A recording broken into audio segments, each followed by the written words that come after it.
Some football matches decide who advances. Others decide who owns an era. Spain versus Portugal has never been just another game. It's two neighboring nations separated by one border and united by more than a century of football rivalry. They know each other. They scout each other. They grow up watching each other. They speak similar languages. But when the ball starts rolling, there is nothing similar about them, because this rivalry has always been about one thing: pride and now. The World Cup has brought them together again. Only this time, the stakes feel even bigger, because neither country is simply chasing a semifinal. They're chasing validation. Validation that their football philosophy is still the future. Validation that the last battle wasn't a coincidence. Validation that the balance of power on the Iberian Peninsula belongs to them. And if you think this is just another knockout game, you haven't been paying attention. Because this story didn't begin in this World Cup. It began long before either team stepped onto American soil. It began with a final, the 2025 UEFA Nations League final. For 90 minutes, then 120. Europe watched two football identities collide. Spain arrived as the defending European champions. Young, fearless, explosive. The team everyone called football's future. Portugal arrived differently. More experienced, more patient, more complete. A squad many believed was approaching the end of an era, one legend, several young stars, one last opportunity, or so everyone thought. Then Portugal shocked Europe. They lifted the trophy. And suddenly, everything people believed about the balance of power changed. Spain had been called the future. Portugal became the present. That defeat stayed with Spain, not because they lost a trophy, because they lost the narrative. For nearly 2 years, the football world had repeated the same sentence.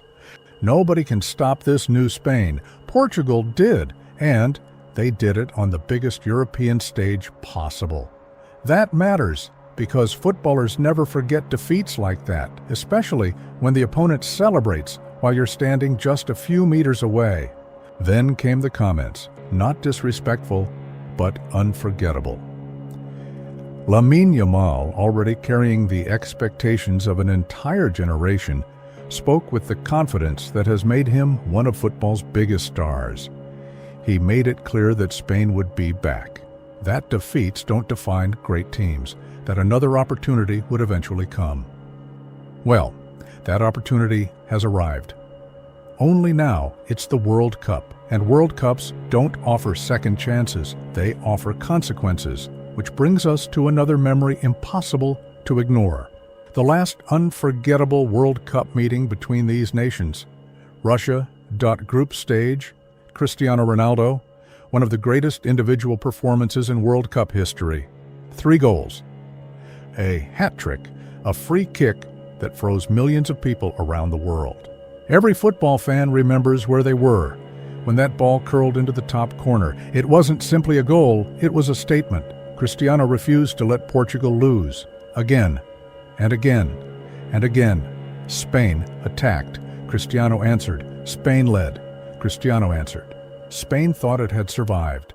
Cristiano answered one final time. 3 goals, 1 man. 3-3. To this day, that match remains one of the greatest World Cup games ever played. And here's the fascinating part. Almost everything has changed since then. New managers, new generations, new tactical systems, new stars. But one thing hasn't changed. Whenever Spain and Portugal meet, football stops feeling predictable because these teams know each other too well. Every weakness, every strength, every movement. There are no surprises, only execution. This is where the psychological battle begins. Spain wants revenge. Portugal wants confirmation. Spain wants to prove that the future still belongs to them. Portugal wants to prove that experience still defeats youth. Neither team is entering this match thinking about quarterfinals. They're thinking about history. And then there's Cristiano Ronaldo. Maybe this is his final World Cup. Maybe his final opportunity to eliminate Spain on football's biggest stage. The irony couldn't be greater. 7 years after producing one of the greatest performances of his international career against Spain, he meets them again. Only now. The roles have changed. Back then, Cristiano carried Portugal. Today, Portugal carries Cristiano's legacy while an entirely new generation rises around him. That makes them even more dangerous because Portugal is no longer dependent on one superstar. Now they attack from everywhere. Rafael Leão, Bruno Fernandes, Vitinha, João Neves, Nuno Mendes. And somewhere still waiting, the greatest goal-scorer international football has ever seen. Spain knows all of this. Portugal knows Spain knows. That's what makes this rivalry different. There are no secrets, only pressure, only memories, only unfinished business. And perhaps that's why this already feels like the biggest match of the entire tournament. Because when neighboring nations fight, they aren't simply trying to win, they're trying to own the conversation for years to come. One whistle, 90 minutes, two football empires, and a rivalry that has been waiting for this moment ever since Portugal lifted that trophy in 2025. The question is no longer who wanted this matchup. The question is who will survive it. Here's what makes this match so dangerous. Not the tactics, not the stars, not even the history. It's the fact that both teams genuinely believe they're destined to win it. That is when football becomes unpredictable, because belief is contagious. Spain arrives convinced that this is the beginning of a new dynasty. A generation led by fearless young stars who grew up watching legends and now want to replace them. Portugal arrives with a completely different mentality, not to announce the future, but to remind everyone that greatness doesn't disappear overnight, and somewhere between those two mindsets, one dream will die. But here's the detail almost nobody is talking about. Pressure doesn't affect Spain and Portugal the same way. Spain's pressure comes from expectation. They've been called football's future for years. Every tournament is supposed to confirm that prediction. Every victory feels normal. Every defeat feels like failure. Portugal's pressure is different. It's emotional, because every knockout match feels like another chapter in Cristiano Ronaldo's incredible international story. Whether he starts, comes off the bench, scores, or simply leads from the dressing room. His presence changes the atmosphere, because football understands something players rarely admit. Legends don't just influence matches, they influence belief, and belief wins impossible games. That's exactly why this rivalry refuses to grow old. The names change, the emotions don't. Years ago it was Xavi against Cristiano, then Iniesta against Pepe, then Ramos against Bruno Alves. Today it's Yamal against Ronaldo, a teenager carrying the future, against the man who defined an entire generation. Football couldn't have written a better script, and maybe that's why this feels bigger than a quarterfinal. It feels like a passing of the torch, or one final refusal to let it go. Now, think about this for a second. If Spain wins, people will say the future has officially arrived. The Yamal era begins, a new football empire rises, the Nations League final becomes nothing more than a painful memory. But if Portugal wins, everything changes. Suddenly, that 2025 final wasn't an accident. Suddenly, the psychological advantage grows even larger. Suddenly, Spain must spend years hearing the same uncomfortable question.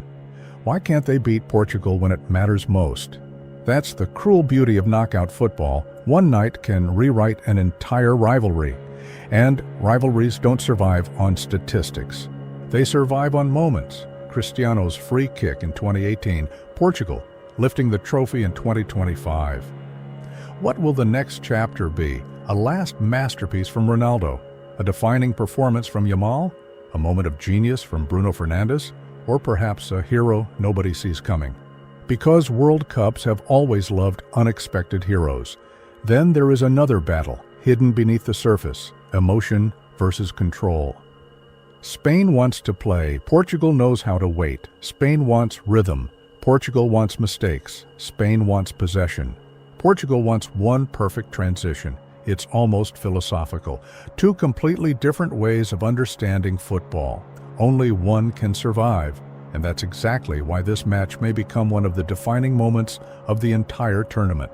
Not because of the names, because of what those names represent. One side represents tomorrow, the other represents unfinished greatness. One side wants to close an era, the other refuses to let history end.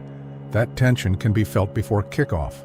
It will be felt during every tackle, every missed chance, every save, every second that passes without a goal. Because everyone knows one truth: games like these are rarely decided by tactics alone. They're decided by the player brave enough to own the biggest moment. When the referee blows the final whistle, only one country will continue dreaming. Only one flag will keep flying. Only one story will keep being written. And perhaps that's why millions around the world won't simply watch Spain against Portugal. They'll watch to discover something much bigger. Can football's brightest new generation finally overthrow its greatest neighbor? Or will Portugal once again remind Europe that legends don't disappear? They simply wait for nights like this. And if history has taught us anything, it's that whenever Spain and Portugal collide, the result is never just another victory. It's a chapter that football remembers for decades.